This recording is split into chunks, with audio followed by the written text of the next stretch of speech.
Le meilleur brief, c'est souvent là où on a le plus de contexte. Je prends le montage comme c'est comme à l'école, quoi. Ma copie, je la relis toujours parce que sinon il y a trop d'erreurs qui vont passer. Faut pas juste s'arrêter à un truc qui est juste pris par les yeux. Faut aussi que par le son, il se passe quelque chose. Le truc qui passe souvent, et c'est le son.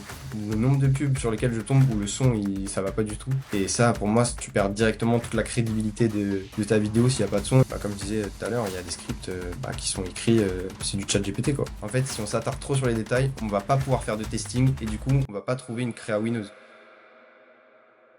Bienvenue dans Market Makers, le podcast des experts du média, de la créa et du CRO. Ici, on décortique les meilleures stratégies de scaling pour faire croître votre e-commerce. Avant de plonger dans l'épisode, si ce contenu vous aide, pensez à prendre 10 secondes pour mettre 5 étoiles sur votre plateforme d'écoute. C'est un petit geste pour vous, mais c'est un énorme coup de pouce pour nous et ça nous permet de garder le podcast 100% gratuit et actionnable. Merci et bonne écoute. Alors sur ce podcast, on parle beaucoup de créa, d'angle marketing, de testing, etc. Mais entre le tournage et la mise en ligne, il y a une étape clé, c'est celle du montage. Et aujourd'hui, j'ai le plaisir de recevoir Léo, qui est monteur chez Creads. Il a la chance de monter des centaines de vidéos chaque mois pour des marques qui scalent très très fort en e-commerce. Et donc, on va décortiquer ensemble le process réel derrière une vidéo qui performe. Léo, très content de t'avoir avec moi sur ce podcast. Comment vas-tu déjà pour commencer ? Salut Etienne, bah écoute, moi ça va nickel. Très content d'être là pour parler du montage. Et bah, je te propose qu'on démarre avec une première question directement dans le vif du sujet. Donc toi, ton job, c'est de monter des vidéos à destination de la pub. Concrètement, déjà pour commencer, quand un projet il arrive sur ton bureau en virtuel, hein, tu reçois quoi? Qu'est-ce qu'il y a dedans? Ce qui va se passer, c'est que je vais recevoir toujours un brief du créatif stratégiste. Mhm. Et dedans, on va avoir toutes les informations pour réaliser la vidéo. Donc, il va y avoir le script, tu vas avoir la cible, etc. Et moi, mon but, c'est de ce brief-là, de créer la vidéo que le créatif stratégiste souhaite. T'as quoi du coup Donc, généralement dans ce brief-là? en règle générale, on a le script, l'angle. On va aussi avoir l'information si c'est dans quelle fenêtre il est visé. Donc, si c'est enfin, tofu, mofu, bofu. Et aussi le lien pour avoir les rushs et les télécharger. Donc voilà. Est-ce que du coup, j'imagine que tu as des briefs qui sont bons et d'autres qui sont moins bons. Si tu devais Ouais. définir peut-être un brief parfait, et après je te demanderai la question du pire brief, pire brief Bah, possible. ok, je vois. Ben, en vrai, le meilleur brief, c'est souvent là où on a le plus de contexte. Donc ça peut être déjà des fois une vidéo référence qui va nous donner une idée de ce que souhaite le créatif stratégiste. Ensuite, des détails de contexte, c'est-à-dire quelle ambiance il veut, une musique souhaitée, etc. Aussi, on va avoir besoin des fois, parfois du storyboard quand on parle d'un concept qui est un peu plus original, où nous, on va avoir besoin de savoir quelle illustration il va vouloir à ce moment-là et à cette phrase-là. Et Ok. donc, il va pouvoir détailler tout ça. Et aussi, ce qui est très pratique, c'est quand le brief est accompagné de liens de rush qui sont triés, rangés et compréhensibles. Quand nous, on nous envoie juste des fichiers de rush sans aucun sens, là, ça commence à être compliqué. Juste pour les personnes qui connaissent pas forcément les termes, storyboard, tu peux nous expliquer en 2 mots ce que c'est? Yes, carrément. Le storyboard, c'est, en tout cas, nous, chez Creads, après, dans un côté plus cinéma, c'est différent, mais nous, chez Creads, c'est une phrase, l'image qui est associée à cette phrase. Ou une partie de Ok. phrase, l'image associée à cette phrase. Donc Donc, ça donne une par exemple, indication sur visuellement oui, voilà, c'est de la ça. Par phrase, exemple, quoi. typiquement, je vais vous présenter tel produit, bah là, il va écrire, montrer l'unboxing du produit. Donc, nous, on va savoir qu'il là, il va nous falloir mettre un B-roll. Donc, le B-roll, c'est sur une timeline de montage, tu as le A-roll, donc c'est la vidéo de base. Et le B-roll, c'est ce qui est au-dessus de la timeline, enfin, du A-roll. Et donc, c'est souvent des images d'illustration. Ok. Donc, brief parfait, le plus détaillé possible avec l'intention, des idées, potentiellement des idées de musique, un Mm. storyboard, grosso modo, que tu aies le moins de place à l'interprétation. Et du coup, j'imagine le pire brief, c'est quelqu'un qui te dit tiens, voilà les rushs pas Ouais, triés et fais une pub, quoi. c'est ça. C'est exactement ça. C'est zéro contexte. On t'envoie des rushs et on me dit, limite, ça peut arriver. Bon, chez Create, ça arrive jamais. Mais ça peut arriver, on t'envoie des rushs et bah, sors-moi 8 vidéos avec ça, ou un truc comme ça. Et là, t'es en mode, d'accord, mais qu'est-ce que tu veux comme vidéo, quoi. Mais ouais, ça, c'est les pires briefs. Euh, Si on parle un peu de ce qui fait une bonne vidéo, Mhm. déjà, qu'est-ce qui, quand tu termines une vidéo, toi, avant de la livrer, est-ce qu'il y Mhm. a des trucs que tu check pour te dire, ok, ça c'est potentiellement une bonne vidéo, tu vois? Ouais, je vois. Bah, souvent, déjà, moi, j'ai un rituel, je prends le montage c'est comme à l'école, quoi. Ma copie, je la relis toujours, parce que sinon, il y a trop d'erreurs qui vont passer. Donc souvent, je fais deux relectures. Je vais faire une première relecture, c'est pour vérifier qu'il n'y ait aucune faute technique de base, des fautes d'orthographe, des fautes de montage, des erreurs de safe zone, c'est très important dans l'ADS, et des histoires de frame ou de bugs techniques. Et ensuite, je vais me faire une deuxième relecture. Le mieux, c'est quand j'ai le temps, c'est d'attendre un petit peu avant de la faire, pour avoir un nouveau regard sur la vidéo. Et comme ça, je vais pouvoir retravailler peut-être la fluidité, améliorer les illustrations, me dire que là, je pourrais faire, par exemple, je sais pas moi, un split screen pour montrer deux manières d'utiliser le produit ou des choses comme ça. Donc en fait, c'est là où je vais avoir une deuxième relecture et je vais retravailler mon dynamisme. Et souvent, quand euh, on prépare en amont un bon brief, bah, c'est là où je vais pouvoir avoir le temps d'être encore plus créatif. Parce que là, je fais pas de la correction d'un bazar ou d'un mauvais brief de plein de rush. Là, moi, on m'a donné un truc structuré et c'est là où je peux travailler le mieux en fait. Ok, moi je vois. Hum, Ça m'intéresse de savoir un peu, parce que tu montres quand même beaucoup de pubs, Mhm. spécialisées, enfin particulièrement des formats verticaux courts pour des ads méta entre autres, bon méta TikTok, mais grosso modo vidéo. Euh, c'est quoi un peu la structure, selon toi, universelle, s'il y en a une, qui fonctionne bien en ads? Ce serait quoi?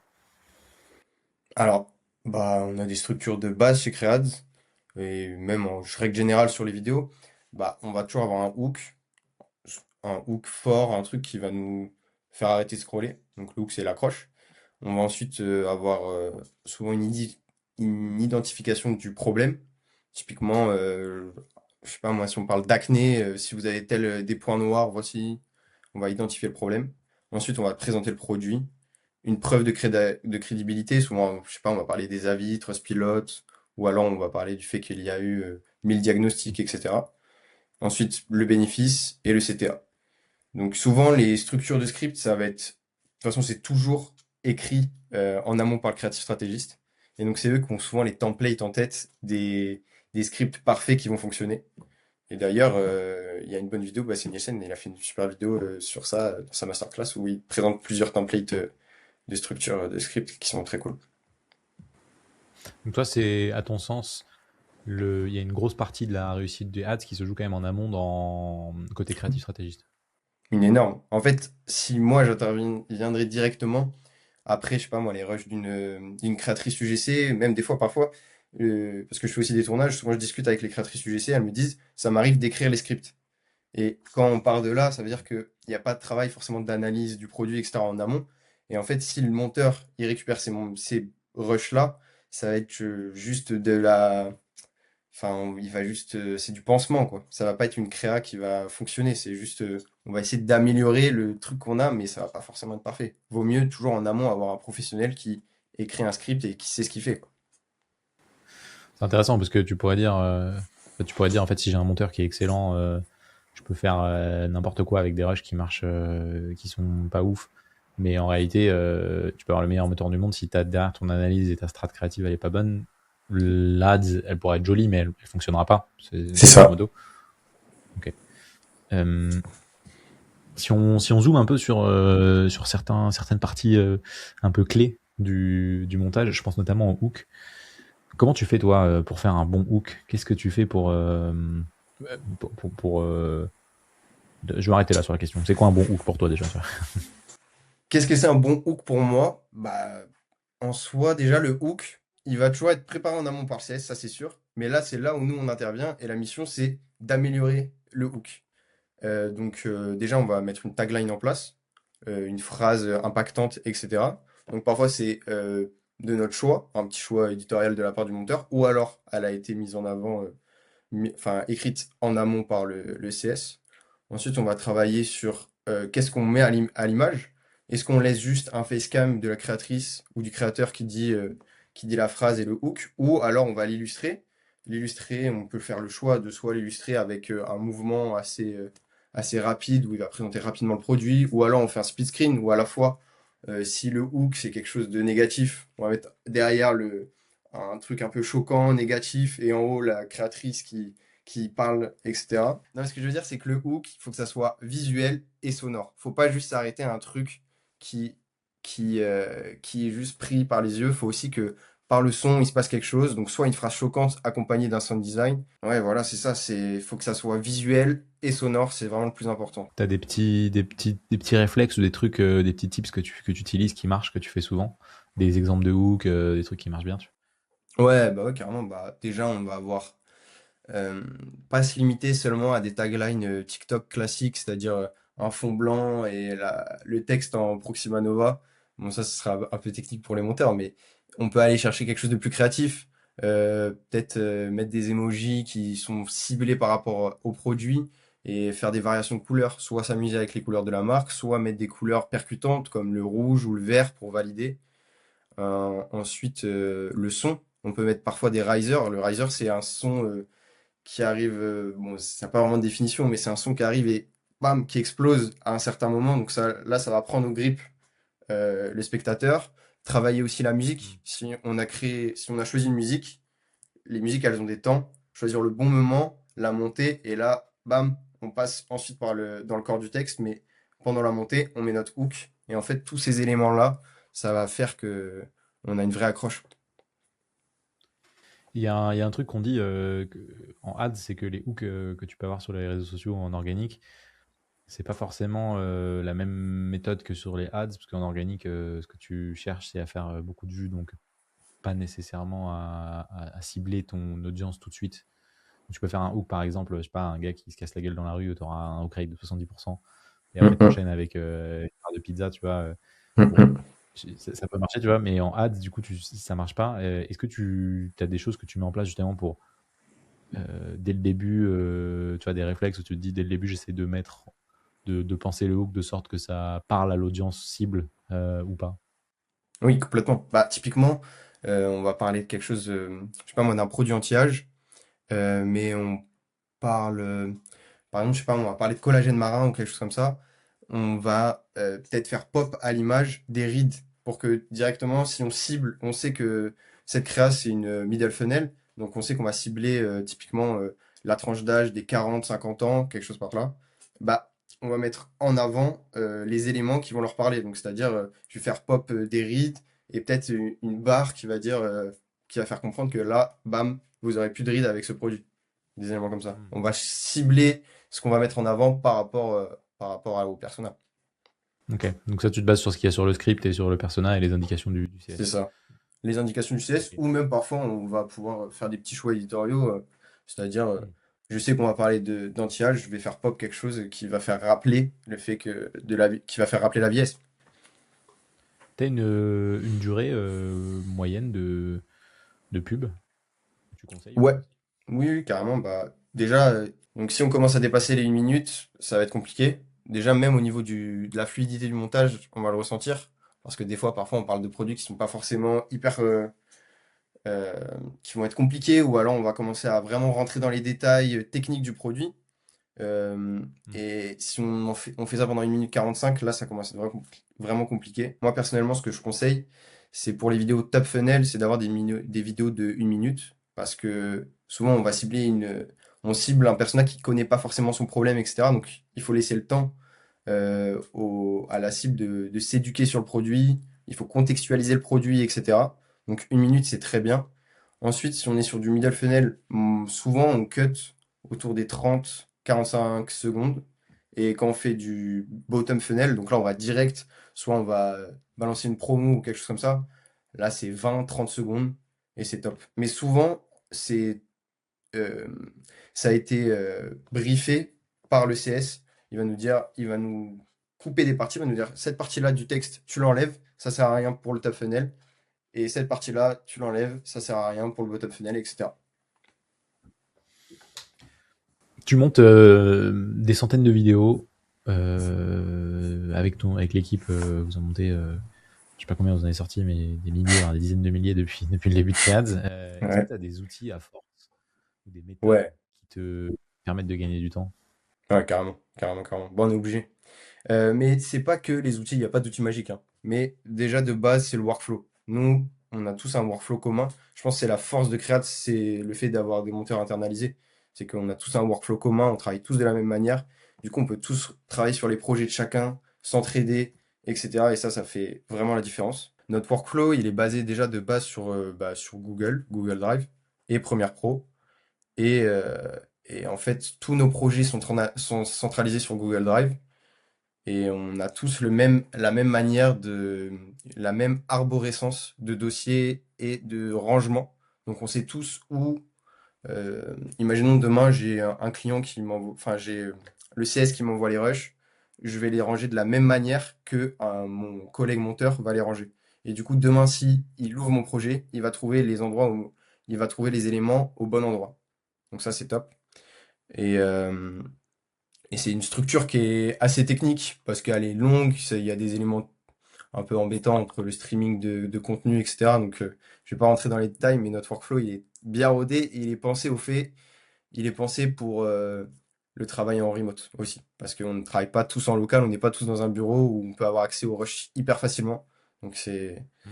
c'est assez technique pour que ça fonctionne et que tout roule. Ensuite, on va tous utiliser des raccourcis. Ça, c'est la base quand on rentre chez Creads. On vérifie tous les raccourcis, on met tous des raccourcis en place. Et on utilise aussi ensuite des plugins. Il y a un plugin qu'on aime beaucoup dans la boîte, c'est AutoCut. En plus, c'est une équipe de tour en France, c'est une boîte de tour en France qui fait des super outils techniques. Ça va nous permettre de faire des autocuts, des auto-zooms. Et en fait, c'est des bases. On pourrait voir que c'est pour nous faciliter le travail, mais en fait, ça nous permet d'aller vite et ensuite retravailler parfaitement notre produit. On gagne du temps pour être plus créatif après.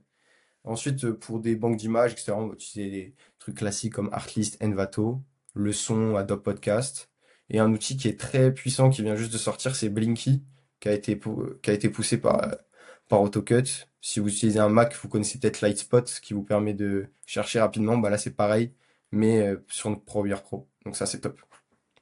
Ah, génial. Et tu parlais de raccourcis, c'est quoi les raccourcis clavier que tu utilises? T'en as un ou deux en tête? Alors, moi, je suis gaucher, donc c'est particulier, j'ai pas les raccourcis clavier de base que les gens conseillent, etc. Mais moi, mon conseil pour les raccourcis, c'est si vous avez été un joueur de jeux vidéo et vous avez joué sur votre clavier souris, bah, vous mettez les mêmes touches que quand vous jouez, je sais pas moi, à League of Legends ou à CSGO. Et là, vous allez aller super vite. Ça va être comme un jeu. Premiere Pro, ça va être un jeu en fait. Bon tips pour les gamers. Ouais, voilà, c'est ça. Euh, Est-ce que tu as des erreurs que tu Hmm, remarques qui sont carrément. fréquentes chez les marques quand elles font des vidéos et des montages pour les pubs? Ouais, ouais, ouais. Bah, déjà, pour moi, la plus grosse erreur, le truc qui passe souvent, et c'est le son. Le nombre de pubs sur lesquelles je tombe où le son, ça va pas du tout.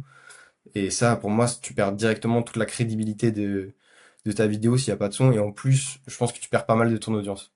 Ensuite, truc classique, c'est le cadrage. Souvent, les créateurs, créatrices, ça fait peut-être pas super longtemps qu'ils commencent à se filmer. En plus, c'est pas facile, hein. Quand même, je les comprends. Se filmer tout seul chez soi, des fois, on fait des erreurs de cadrage. Donc le cadrage, ça implique des gros problèmes de safe zone où bah, l'élément intéressant, des fois le produit, il va être caché par le logo de la marque ou des choses comme ça. Et les scripts, bah, comme je disais tout à l'heure, il y a des scripts bah, qui sont écrits, c'est du chat GPT quoi. Il n'y a pas de, il y a pas de travail derrière. Moi, ça m'intéresse aussi de savoir ton point de vue, parce que tu as toujours un peu cette dichotomie entre les créatifs qui ont beaucoup d'idées, tu vois, de, de conviction, tu vois, pour leur marque, etc. Et à côté, tu as en fait la réalité où quand on voit du volume, tu te rends compte qu'il y a des trucs qui sont vraiment pas importants. Est-ce qu'il y a un truc qui te vient en tête que les créatifs pensent, ou les marques pensent important, mais qui en fait a aucun impact? Ouais. Un élément exact, je sais pas, mais souvent c'est le... En fait, ils vont s'attarder sur des détails et perdre l'avantage du testing. En fait, si on s'attarde trop sur les détails, on va pas pouvoir faire de testing et du coup, on va pas trouver une créa winneuse. Donc souvent, c'est le problème des créatifs. Après, euh, c'est un choix de la marque de se lancer dans l'ADS, c'est plus pareil, c'est pas pareil que. Et c'est souvent un problème qu'on retrouve chez les retailers. C'est eux, ils ont été habitués à avoir leur identité visuelle, la travailler, la peaufiner et sortir une pub des fois 6 mois après l'avoir tournée. Là, c'est pas du tout le même fonctionnement. Donc, bien sûr qu'il y a des choses qu'il faut laisser passer, mais on peut travailler. Et en fait, c'est une reconstruction de l'identité visuelle souvent qui va s'opérer. On a parfois travaillé avec des marques de cosmétiques qui sont très brandées, très carrées. Et en fait, souvent, ce qui s'est passé, c'est qu'on a fait des calls, on a discuté pour retravailler une identité visuelle qui va aller dans le sens de l'ADS et de la production, mais sans perdre la qualité pour autant. Mais on n'a plus 6 mois pour sortir une publicité. Là, on a 2 semaines pour la produire, donc il faut faire un choix. Et en plus, ils laissent souvent leurs mains entre les mains de créateurs, créatrices. Ils savent pas forcément leur capacité et leur niveau de production du visuel. Donc voilà. Et en parlant de qualité, des choses que tu fais pour arriver à justement faire du volume sans que la qualité baisse. Parce que justement, tu peux te dire, ouais, si t'envoies 100, Hmm. 200, 300 vidéos par mois, bon, bah, au bout d'un moment, c'est pas quali. Les Oh. deux ou trois trucs, tu vois, qui sont clés justement pour éviter que ce soit juste du volume pour du volume. Ouais, carrément. Bah déjà, il y a le workflow. Plus on est, euh, plus on est fluide, plus on a le temps de se poser sur la qualité et prendre le temps, faire les deux relectures que je fais d'habitude. C'est c'est avoir le temps, même si on n'a pas le temps, c'est de se laisser le temps de revoir sa vidéo et être sûr qu'on n'ait pas fait d'erreur. Donc le workflow, c'est la base. Ensuite, je dirais de travailler par batch, donc par lot, par rapport à la marque. Donc, imaginons que je sais pas si on peut citer des marques de la boîte? Non. Tu Si? peux donner un nom un type Ouais, oui, d'industrie. oui, voilà. Oui, un type d'industrie. Ok. Donc, travailler par lot, par batch, par client. Donc, imaginons, je vais avoir un lot d'un client, c'est de la cosmétique. Bah là, toute la journée ou pendant au moins toute la demi-journée, je vais faire que du cosmétique. Comme ça, j'ai les trucs en tête. Je sais que je vais pouvoir aller récupérer tel élément ici et ici plus facilement et je vais aller super vite sur mes montages. Ensuite, monter des concepts de tournage. Donc, nous, en interne, on fait des tournages. Et souvent, on est au tournage, ou en tout cas, on a un workflow qui est pensé aussi par rapport à nos rushs de tournage. Et donc là, on va encore plus vite parce que bah, on sait ce qu'on a fait, ou alors on sait ce que notre collègue a fait, et on va encore plus vite sur le montage. Et ensuite, mettre en place des templates clients. Par exemple, nous, dans nos productions de montage, on a des projets qui sont faits pour euh, nous aider à aller encore plus vite. On va mettre tous les éléments, tous les assets pour les récupérer super vite. Et des trucs de base, par exemple les sous-titres, etc., on va les récupérer encore plus vite. Mais je pense qu'en vrai, au final, le vrai secret, c'est quand même de travailler longtemps avec un créatif stratégiste, longtemps avec une marque. Et là, on commence à la connaître et là, on va encore plus vite. Et c'est encore le fait d'internaliser. C'est ce qui fait la différence. C'est que nous, on a l'habitude. Il y a des marques, ça fait 1 an que je travaille avec. Donc en fait, j'ai plus besoin d'un brief hyper détaillé. Maintenant, on me donne l'info, on me donne la marque. La vidéo, je la fais et c'est nickel. Tu as une amélioration qui se fait avec le temps, quoi. C'est ça. Dernière question pour toi. Si un fondateur nous écoute et qui veut améliorer ses ads, son montage, qu'est-ce que tu lui dis? Bah, c'est de travailler avec des monteurs dédiés qui travaillent pour la marque, c'est-à-dire que ce soit du côté agence ou du côté pour eux en interne.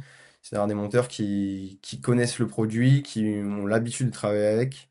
Et c'est ça qui va faire la différence. C'est comme je disais, moi j'ai plus besoin pour certaines marques, j'ai presque plus besoin de brief. J'ai juste besoin du script et je sais ce que la marque veut, je sais ce que le CS veut. Et c'est cette collaboration qui fait la différence. Donc, bosser avec un monteur sur le long terme plutôt que de passer par des freelances un peu par-ci par-là, quoi. Ouais, voilà, c'est ça. Travailler avec une équipe qui a l'habitude de travailler avec la marque et, euh, et qui est là pour la performance. C'est que c'est pas un monteur qui est juste là pour assembler les rushs. Nous, on est là pour créer de la performance. C'est ça qui fait la différence.